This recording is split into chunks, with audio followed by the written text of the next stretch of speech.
ఇవాళ మీరు ఎక్కడ ఏ టీవీలో చూసినా ఏ పేపర్లో చూసినా ఏ హోర్డింగ్ చూసినా ఏ బస్సు చూసినా ఎక్కడ చూసినా ప్రచార పటాటోపం తప్ప 13 అంశాలలో ఒక రెండు చేసినాం అని ఎట్లా చెప్పడానికి మనసొప్పుతాంది. దాన్ని గవర్నర్ ప్రసంగంలో ఎట్లా చేర్చిందని చెప్పేసి కూడా మిమ్మల్ని ప్రశ్నిస్తున్నాం అధ్యక్ష. ఇవాళ మేము అడిగేది అధ్యక్ష, ఇవాళ మహిళలకు బస్సులు ఇచ్చారు, బ్రహ్మాండంగా ఉన్నది. కానీ అక్కడ మొత్తం కూడా ఇబ్బందులు పడుతున్నారు. బస్సుల సంఖ్య పెంచలేదు, బస్సుల ట్రిప్పులు పెంచలేదు. ఇవాళ వాటి ఇంకా చాలా చోట్ల కూడా ఇలా తగ్గిన సమస్య ఉన్నది. చాలా ఇబ్బందులు పడుతున్నారు. కావాలంటే వాళ్ళన్నిటి కూడా ఇంకా పెంచాల్సిన అవసరం ఉన్నది. దాన్ని పెంచడానికి ఏం చర్యలు తీసుకుంటున్నామో అది చూపించండి, చెప్పండి. అంతేకాదు ఆ మహాలక్ష్మి పథకంలో మిగతా వాటి కోసం కూడా ప్రజలు ఎదురు చూస్తున్నారు. మేము 100 రోజులు చెప్పారు కదా, మీరు ఎందుకు ఆగరని చెప్పేసి అంటున్నారు. మేము ఆగడానికి సిద్ధం. కానీ మీరేం చెప్పారు, 4వ తారీఖే ఇస్తామని చెప్పేసి ముఖ్యమంత్రి గారు చెప్పారు. అదే కాదు 9వ తారీఖు ఇస్తామని కూడా ముఖ్యమంత్రి చెప్పారు. మీరు చెప్పిన దాన్నే మేము అడుగుతున్నాం తప్ప మీరు 100 రోజులు అన్నారా మేము చెప్పేసి అడగట్లేదు. మీరు ఒక్కసారి మీరు వీడియోలు మాట్లాడిన వీడియోలన్నీ కూడా తీసుకొని చూడండి. మేము ఇవాళ కాదు, మీరే డెడ్ లైన్ పెట్టారు. 3వ తారీఖు కాగానే 4వ తారీఖు ఇస్తాం, 9వ తారీఖు ఇస్తాం. ఈ ప్రభుత్వం గత ప్రభుత్వం చేయలేదు అని చెప్పేసి మీరు చెప్పారు. కాబట్టి ఇవాళ చేయని వాటిని చేసినట్లు ప్రచారం చేసుకుంటే కరెక్ట్ కాదు అధ్యక్ష. ఇవాళ దీని ద్వారా 6.5 లక్షల మంది ఇవాళ డ్రైవర్లు, ఆటో డ్రైవర్లు మొత్తం కూడా రోడ్డు మీదకి వచ్చారు అధ్యక్ష. ఇవాళ వాళ్ళందరికీ కూడా 6.5 లక్షల మందిలో అనేక మంది, కొంతమందికి మాత్రమే సొంత వాహనాలు, సొంత ఆటోలు ఉన్నాయి. కొంతమంది రుణం తీసుకున్నారు. కొంతమంది ఇవాళ డైరెక్ట్గా వాళ్ళందరూ కూడా రోజుకి 300 రూపాయలు ఖర్చు పెట్టి వాళ్ళందరూ కూడా కిరాయి తీసుకుంటారు అధ్యక్ష.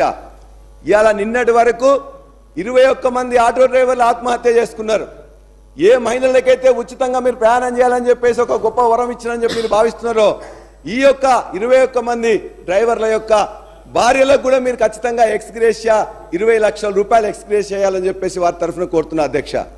అంతేకాదు మీరు కూడా ఇందులో ప్రకటించారు 6.5 లక్షల మంది ఇవాళ వాళ్ళందరికీ కూడా 70 నుండి 80% ఆదాయం తగ్గిపోయింది. 20-30% మాత్రమే ఆదాయం వస్తున్నది. ఇవాళ వాళ్ళ పొయ్యిలో పిల్లి లేవలేని పరిస్థితి ఉన్నది. వాళ్ళు ఎందుకంటే రోజు 300 రూపాయలు కిరాయి ఇవ్వాలి. సార్ మీరు స్లోగా మాట్లాడుతున్నారు. సరే మాట్లాడాను సార్, ఎందుకు అది పెడుతున్నారు? ఆయన ఆవేదన ఆందోళన చూసి ఒక నిమిషం మాట్లాడదాం అనుకున్నాను సార్. గౌరవ సభ్యులు రాజేశ్వర్ రెడ్డి గారు ఒక సందర్భంలో మేనిఫెస్టో గురించి మాట్లాడుతూ ఉన్నారు. ఇంకో సందర్భంలో తనకు అనుగుణమైన సబ్జెక్ట్ను మాట్లాడి ప్రజలను తప్పుదోరే ప్రయత్నం చేస్తున్నారు. అధ్యక్ష, ఈరోజు మేము చెప్తా ఉన్నాం, నేను ఈరోజు గౌరవ సభ్యులకు తెలియజేస్తా ఉన్నాం, ఉచిత బస్సు ప్రయాణం 13 అంశాల్లో ఒక ప్రధానమైన, మేము గ్యారంటీలో పెట్టుకున్న ప్రధానమైన అంశం. నేను వారిని సూటిగా వారిని వారి పార్టీ వారిని కోరుతా ఉన్నాను.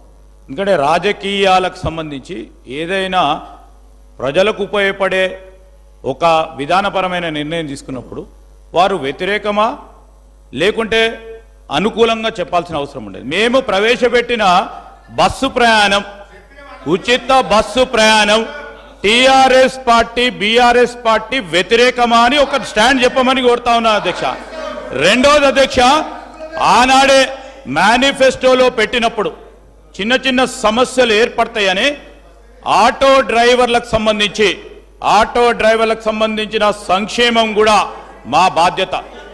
ఆ బాధ్యతలో భాగంగానే సంవత్సరానికి 12,000 రూపాయలు ఆటో డ్రైవర్లకు ఇచ్చే సంక్షేమ కార్యక్రమాన్ని కూడా ఆ రోజు మేనిఫెస్టోలో పెట్టినాం.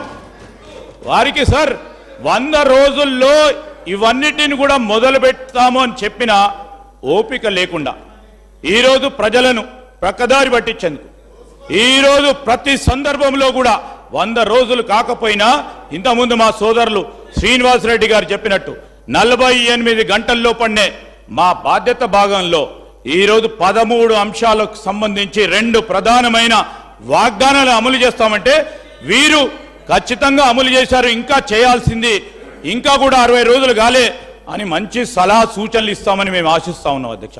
ఈ రోజు కూడా చెప్తా ఉన్నాం అధ్యక్ష, ఈ రోజు కూడా గవర్నర్ గారి ప్రసంగంలో మేము ఎక్కడ మర్చిపోలే, ఇంకా 100 రోజులు రాలే, మరో 2 గ్యారంటీలకు సంబంధించిన అంశాన్ని గౌరవ గవర్నర్ గారు వారి ప్రసంగంలో పెట్టడం జరిగింది.